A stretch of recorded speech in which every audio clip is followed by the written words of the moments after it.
CJOB. Hello, welcome on the eve of Winnipeg Jets training camp. I say hello to Jim Toth. One more sleep. What do you do on Christmas Eve? You go to bed, you sleep easy. You panic.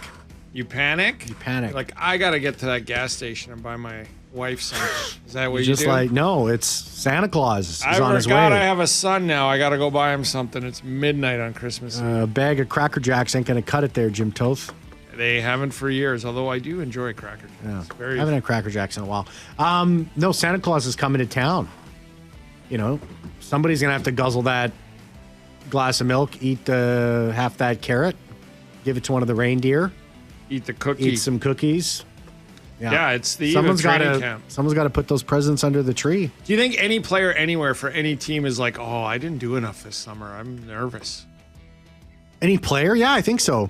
There's got to be some, You yeah. think some players like, oh, I kind of thought I'd feel better by now, and I should have got on the bike a little bit more. There's got to be some guys. I mean, I don't think so. That get to this. There's some guys that are just coasting. You think so? There's got to be. It's how many teams? 700 and some 32 players. teams. How many And people there's are at somebody training right camp? now going, well, we'll see how this goes, because I probably should have lost another 6 pounds. It's like, yeah, should have hit the drive-through so hard all those times, man. I maybe I would think There's gotta be everybody's somebody. rocking and ready saying, to go. I'm but saying most of them by far, but there's got to be some guy that's like, man, too many of those roast beef sandwiches from Arby's has just taken me down. So even if there is, like, I would presume Dustin Bufflin sometimes are like, let's just go. Well, that's But what like, he wouldn't be sitting there going, oh, I'm worried about this, because he never worried about it. There's a lot of different people in the NHL. I'm saying some guy, you know, is like, I should have been in the gym a little bit more. Going, I had a goal to put on 8 pounds of muscle, and I actually lost 2 pounds. Yeah. Somebody wasn't happy with their summer. Well, then they will not sleep well tonight. Yeah, they won't. Jets at Noon is brought to you by Wash Method Car Wash, 690 St. Anne's Road. VIP take on the text line. We'll win a VIP car wash from our good friends at Wash Method, 204-780-6868.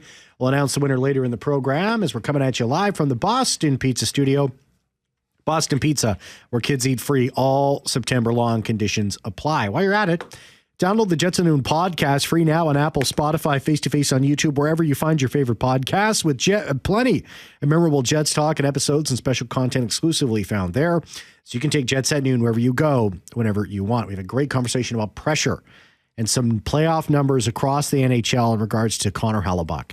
It's a must-listen to exclusive segment on the Jets at Noon podcast. Go ahead and tune into that. It's great stuff. Under pressure. One One of my favorite all-time jams of all time. Like, if you had it's so hard to have like a top 5 or 10. Yeah. But in the top 50 of all greatest of all songs, I think it's in the top 20. You ever try to like for me. rank your top 10 songs? Yeah, it's actually impossible because you always think of something says, oh, that's in there. Because it depends on your mood. Yeah, it's true. So we're going to be down at training camp tomorrow, and then you're going to be on location for a radiothon coming up on Friday. And you'll be at camp. I'll be down at camp for both days. So I'm looking forward to that. You know, get the smell of the rink. You know, some rink smell. Yeah. Well, I just like going down and getting, seeing how it's going, what the pace is. You get a fever. It's much like going to a game in the press box. Like, you can watch all the games you want, but if you're there, you get a feel for it. Hanging out by the glass, just in the atrium there at Hockey for All Center, just talking to some of the Jets fans that come by, just having a little quick chat. I do enjoy that. And one of the big topics for sure is going to be around, one of them for sure is going to be Jonathan Toews. Another one is going to be Kyle Connor. No one's worried about Adam Lowry re-signing a contract because I think it's essentially a foregone conclusion. I heard he's going to hold out. Yeah, I heard this. I'm just joking. But Darren Dreger on Insider Trading on TSN came out and he said this, quote, "I don't think there's any doubt that the Winnipeg Jets have put a priority on extending Kyle Connor for as long as they can, and I don't doubt for a second that they will." But it's a very strong statement from someone like Darren Dreger. Again, I don't doubt for a second that they will. Also says there is no impending deal, but that the two sides continue to communicate. Yeah, Jim, I mean, what's your read on this? Is Kyle Connor, he's sort of back in town now. he's got to be in town. I mean, it's physicals today, training camp tomorrow.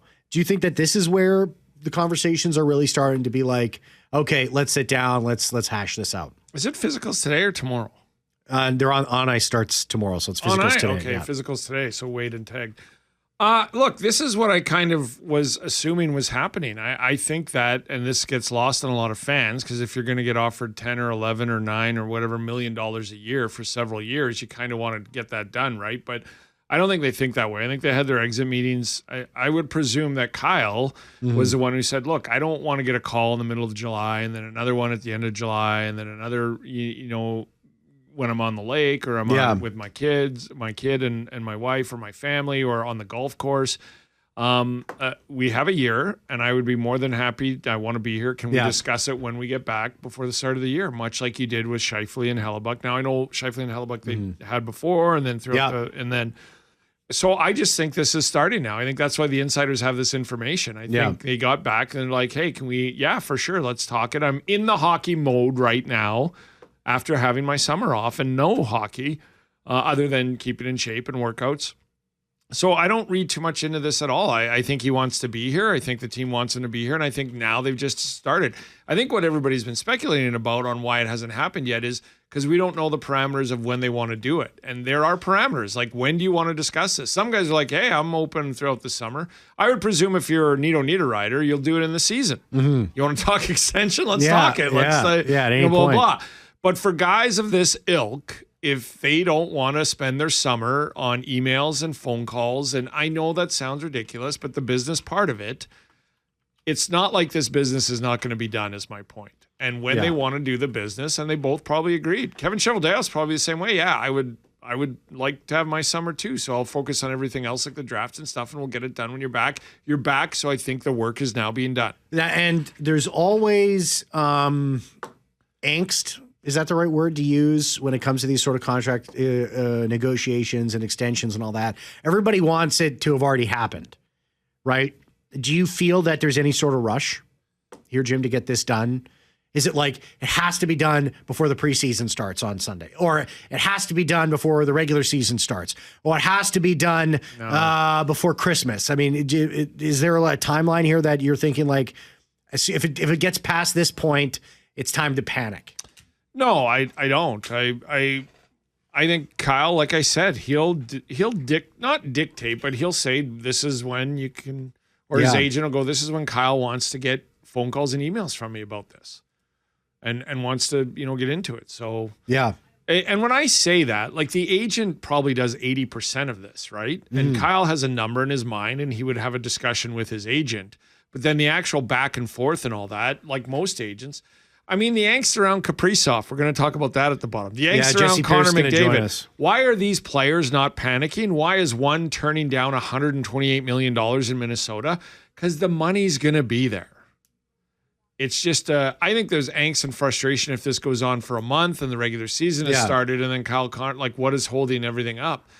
But I mean, we might be heading into the regular season and there'll be a press conference. We might be doing this on Friday. To be honest with you. Hey, Kyle Connor's signed. So I don't get all worked up about it or anything like that. But Connor McDavid, Kirill Kaprizov, Kyle Connor, they all know the money's going to be there. There's no rush for this, and it's a commitment. Now, the one thing I will say that's different from the other two names I just mentioned is I do think Kyle Connor wants to be here.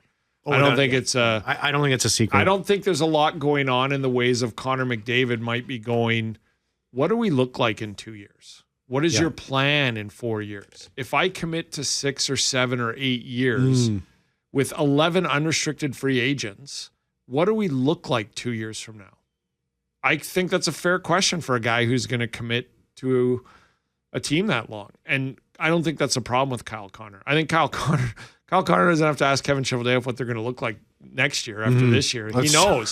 Connor Hellebuck's going to be in the net. Mark Scheifele's going to be the center. Cole Perfetti's going to be on the right. Gabe Vilardi's going to be on your line with you, as is Mark Scheifele. Josh Morrissey is going to be here. We're working on Adam Lowry. And then you can look around the room and see who's locked up and who's not. So that's not a question for Kyle Connor. Well, that's such a great point, Jim. And it kind of goes back to what you were talking about yesterday about the Calgary Flames. Like, if they had Johnny Gaudreau, if they still had Matthew Tkachuk, I mean, if they still, look at all the players that have come and gone from the Calgary Flames and where they are right now. The thing in Winnipeg is those guys that I just mentioned that left the Calgary Flames, the comparables here in Winnipeg stayed. They signed long term, and you made this point yesterday, Jim. And it's a perfect way for you to contrast it with the Edmonton Oilers, because there's no question about this team. It says, are you going to be challenging for a cup here? Kyle Connor, if you sign here a 5-6 year deal, do you believe you'll be competing for a Stanley Cup? Yes. Mark Scheifele's on this team. And not even competing. Connor Hellebuyck's on this team. Kyle would be the first, and all the players would be the first to say, you never know once you get in. Yeah. You could finish first in the regular season. Yeah. You could finish 8th in the regular season. Teams that have done both have gone on to win the Stanley Cup, and teams that have done both have been eliminated in the first round. What they want to know is, are you going to be a playoff team? Mm-hmm. And yes, they are with this core. They might not. There might be a year in the next 5 where they're like, they didn't play well, and these injuries happened, and this didn't work out, and they're not going to the playoffs this year. Okay. But as far as you can forecast, this team is in the playoffs for the next 3 to 4 years. Kevin texted the show and said, "Where's the Fire Chevy crowd?" LOL. Well, they're probably saying Fire Chevy. There's somebody who heard that and is picking up the phone right now. They're going to say that whatever the deal is, that I hold on, Jim. I'm getting a yes from the future. I'm getting a message from the future. It's coming in. Okay, understood. I get you. Kevin Cheveldayoff has overpaid vastly for a player that cannot play defense. That's what they're going to say. Probably, yeah. Yeah, that's what they're going to say. Some people are going to be upset with this contract. Yeah. And they should, but that's fine. Like that. No, I mean, absolutely. I understand what they're saying. There are some people right now that think Kevin Cheveldayoff should have been fired 2 years ago, just on longevity. But I'll tell you this: unless Kyle Connor gets $12.5 million per year, he's going to be a bargain.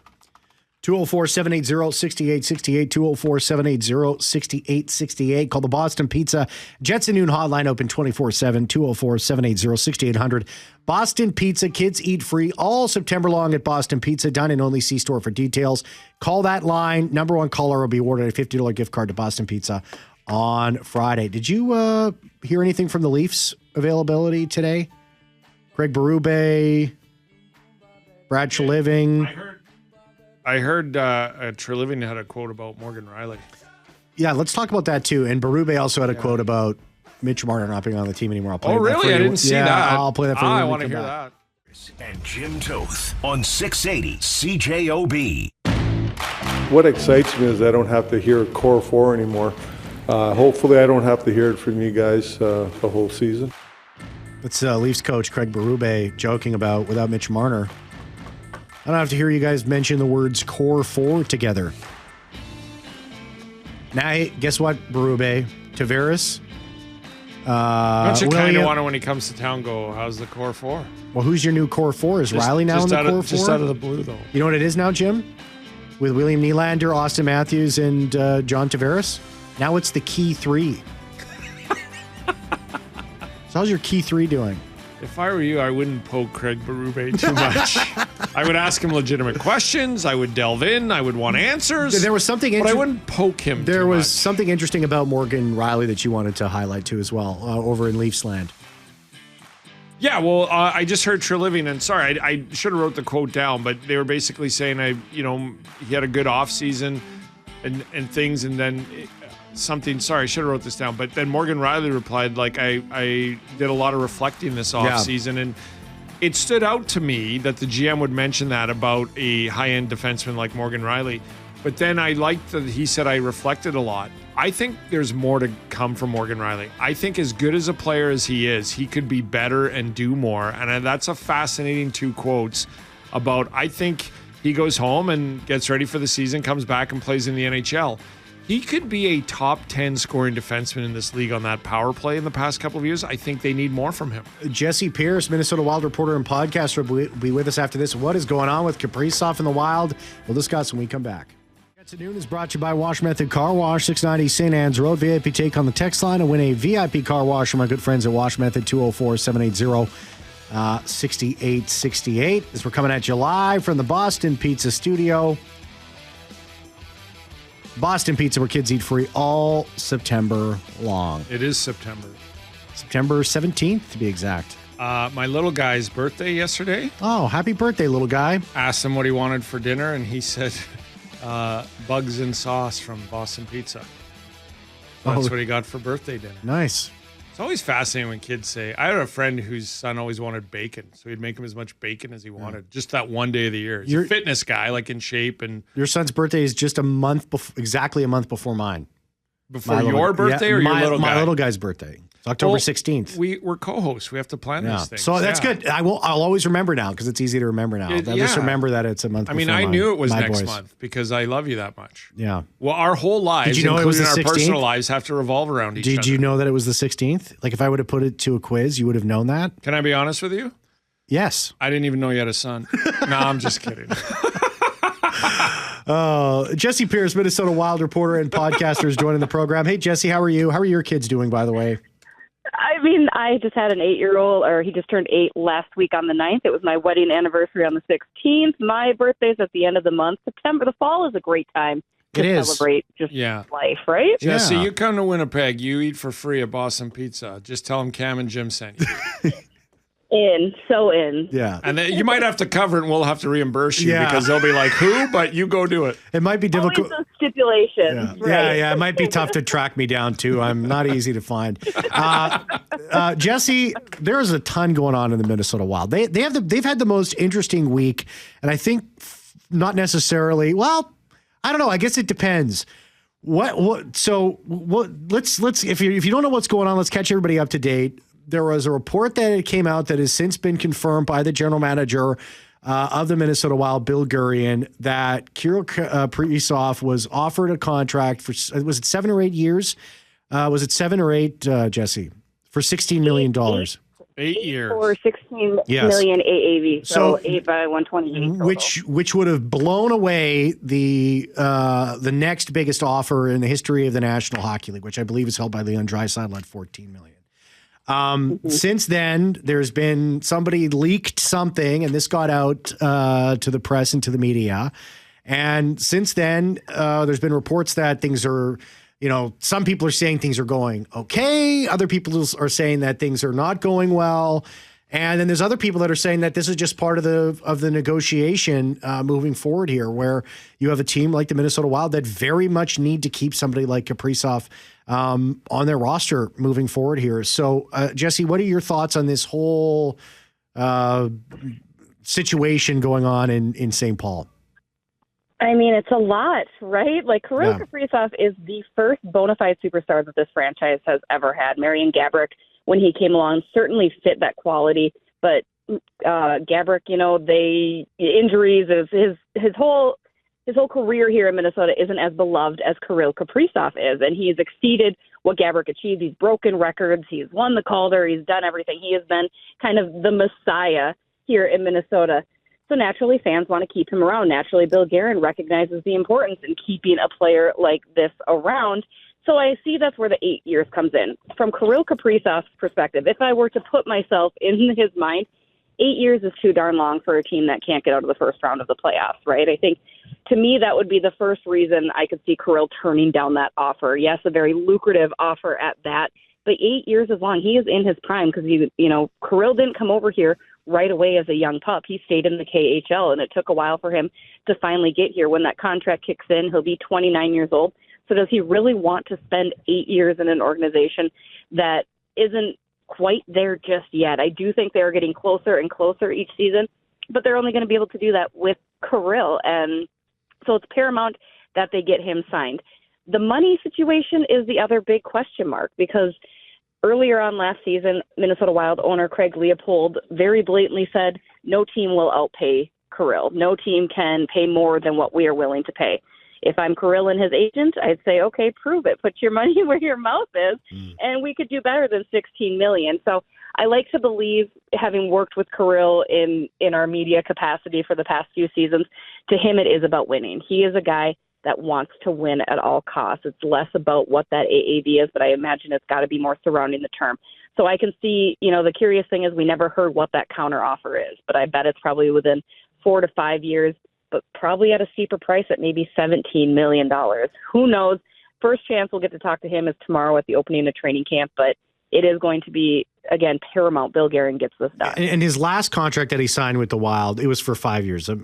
Was it for 4 or 5? It was not a long-term contract. It was for 5. It was for 5, It was not a long-term. And it was one of those things, it's funny you bring that up because we're all trying to remind the fan base that this is exactly how it went down last time as well. And Kirill Kaprizov ended up signing that contract on the eve of training camp. So it wouldn't be completely out of the ordinary for him to do such things, make fans really sweat it out. But it is. I mean, it's a lot. There's a lot riding on this from Bill Guerin, from the team. You don't want it to become a distraction, and right now it certainly is. So along those lines, Jessi, and I'm on the record, and I think Kirill Kaprizov is top 3 in this league. Like I think top 5. Like I think he's right in there with McKinnon and McDavid and Draisaitl, and then him. And I think you can pick and choose which year or which month you want to name the best player in the National Hockey League. The money's going to be there. From a negotiation standpoint, I don't know. I thought I'd hear 14. We'd like to pay you like Draisaitl, knowing that they would be willing to go to 16. Is management and ownership, messing this up by having a guy sit there and go, okay, that's great, but if you're offering us this now, why not ask for 17 over 5? Why not ask for 18 over 6? And I'll decide the term. You don't see a lot of this, and we always equate it to Kevin Cheveldayoff, which we in the media beg for more insight and beg for more content. In Minnesota, it's like some fans might be going, can you stop talking about this and just get it done? Like, where are you and how this negotiation has gone? It is. I mean, it gets to be exhausting, right? You know how important this is to, again, the franchise, not only its success, but its relevancy. Nobody really pays attention to the Minnesota Wild until Kirill Kaprizov is on the scene. And like you mentioned, he is one of the top forwards in the NHL.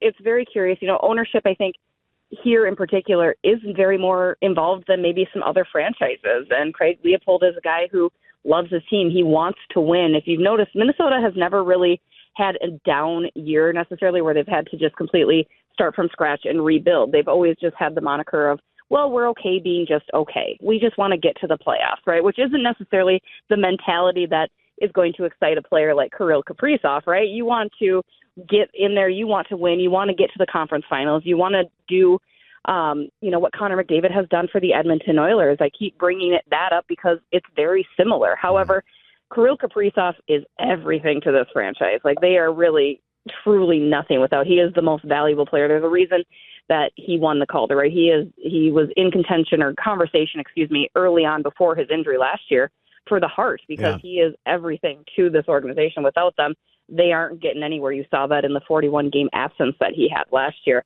So I think there's been some missteps in general, whether it was communication from ownership, whether it was, even Bill Guerin assuming it to be a done deal. At the end of the season last year, Bill said, yep, July 1, no problem. And it seemed like Kirill Kaprizov was on that same page as well. And so what happened in between the end of the season in May and that July 1 potential signing date, I'm not quite sure, right? There must have been something didn't quite fit, something didn't quite meet for it to have dragged on as long as it has. And again, it's one of those situations you want to resolve before the season starts. It's getting tense. It's getting awkward already.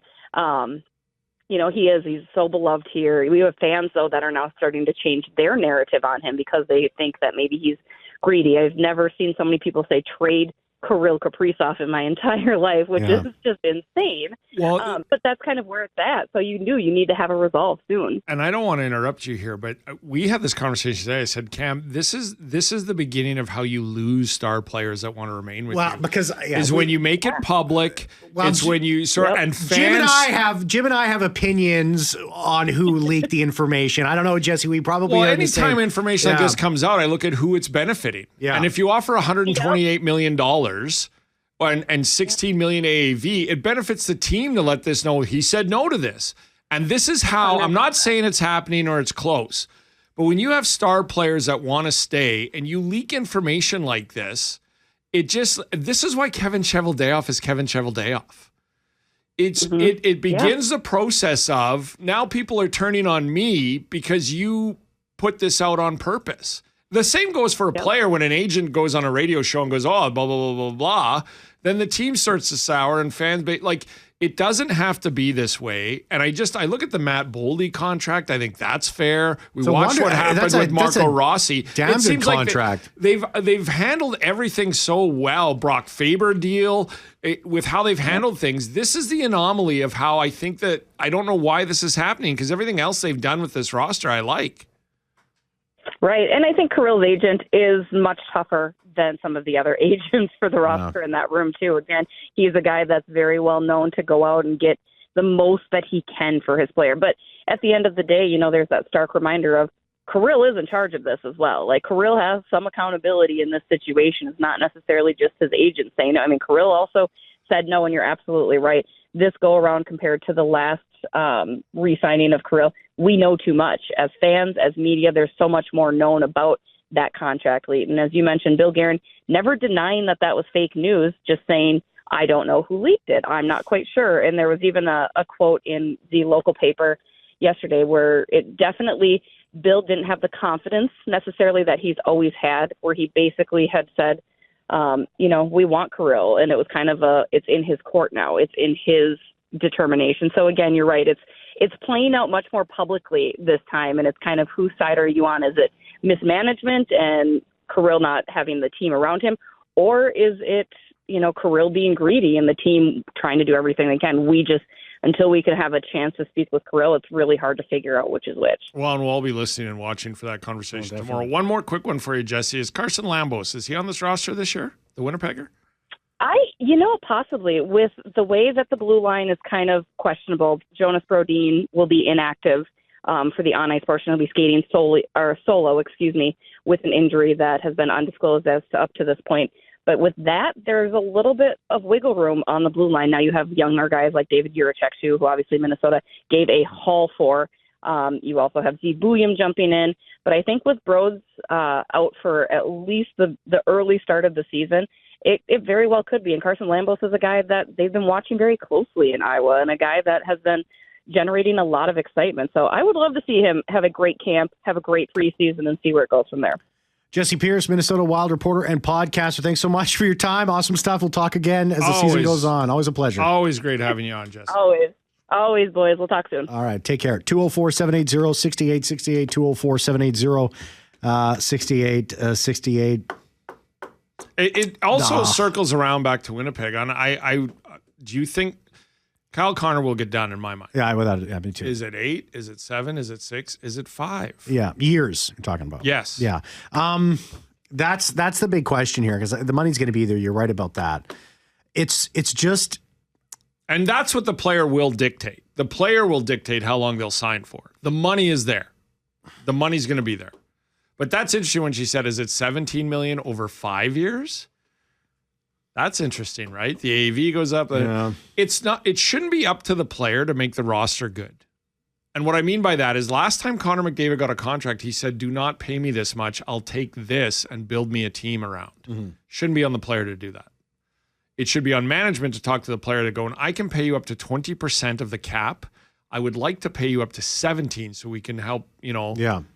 The player shouldn't be going there. If you want to give me 16 already, I'll take 18. I'll take the 20. Yeah, that's what the agent's going to ask for, This contract's great, but it's going to hamper the team, right? I don't know Kirill, but Jessi does, and it seems like he wants to be on a winner. Like he doesn't just want the 20% of the cap. So what are they doing? The problem is I'm like, there's no indication to me that he doesn't want to be in Minnesota. No, he does want to be. He wants to be there. She confirmed that. Yeah, like And he also wants to win. He doesn't just want to make 20% of the cap, give me as much money as you can, and hopefully we win. He wants to win. So then what is management doing? What is ownership doing? Well, and then ownership essentially, and if they're the ones who leaked this and humiliated him, which is what they've done. That's what I was worried about. I just think it's such a misstep. And it's been leading up to this for a while with the ownership. Craig Leopold, as she mentioned. I mean, there was talk about Chicago wanting to bring Kaprizov in. And he said, oh, that's not going to be a problem. No one will outbid us. You can't say stuff like that. Because if you're going to come out and say it, you better be ready to back it up. As far as I'm concerned, ownership as well as Bill Guerin have set the stage. They laid the yellow brick road leading up to this moment. This could have been dealt with as a July 1st issue.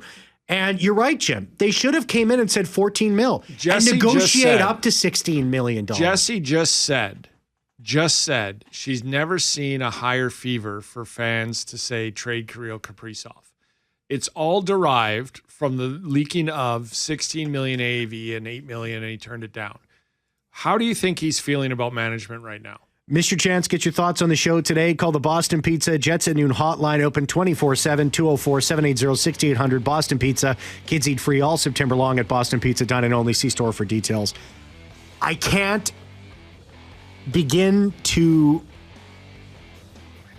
fathom the Wild without him going into next season. I don't think it's going to come to that. Season. I think it's going to get done. But what it's going to get done now is if he wants 5 years, $17.5 million. Jessi's right. I'll take my chances with the season. What are they going to say? You've already said you would give it to him. Connor Hellebuyck is valuable to this team. I don't think there's a player in the league that's more valuable to their team than Kirill Kaprizov. I mean, I know this for a fact. There are players who you would put that information out that would say, screw you. I'm done. The World Cup of Hockey, it's taking names, just cities. We'll talk about that when we come back. On 680 CJOB. Well, congratulations to our VIP texter. It's Dick, who's won a VIP car wash from my good friends at Wash Method, 690 St. Anne's Road. I can't read your text on air because it's insulting, but I'll tell you this, you really made Jim and I smile and laugh about it, so we'll just leave it at that. Congratulations, Dick. And I'll let everybody, but this is something between Dick, Jim, and I, and all you have to wonder what he said. But it has something to do with fans at Hockey for All Center right now. And I'll leave it at that. It was a funny text. It was funny. It's worth a car wash to me. It's worth and romance. Yep, and a little bit of romance. 25 cities, Jim, are vying to host the 2028 World Cup of Hockey in Europe and North America. Names are not public yet. Winnipeg could be one of those 25 teams. I don't think so. Probably not. Probably the same reason we don't have the draft is we don't have the hotel rooms to be able to accommodate something like this. So I don't think Winnipeg would be a part of it, but nothing is public. But one North American host city and one European host city will be selected in 2026. And one of those cities will host the playoffs as well. What do you think about that, Jim? I mean, I get what they're doing, trying to have a European city to, get the fervor because there's going to be 8 nations competing in this, and 6 of those are going to be European nations. So I get why they want to be in Europe, but it's going to be tough to have to come back, whoever's in that, and then have to play here. So that's why it tells me at least it's going to be an East Coast city. There's no way it's going to be even 3 hours difference on the Pacific. I just don't think that's even an option if they're going to be in Europe. They're going to have to go for the 6-hour time difference. At least makes it easier than a 9-hour out in the Pacific. Yeah, I agree. And you were saying maybe could Winnipeg host this? No, we don't have the space. I don't think so. No, unfortunately. That'd be nice. Pair up with Minneapolis or something, St. Paul's. Do it there. That'd be great. Yeah, that'd be fun. To get across the border, but do it with Winnipeg and Brandon. Hey, and Steinbach's got a nice new rink. Beautiful. Yeah. Beautiful rink. Jim Toth will take you all the way till 2 o'clock. Thanks very much, Jeff Fortier, for producing the show. That's it for me. Back same time tomorrow. See ya.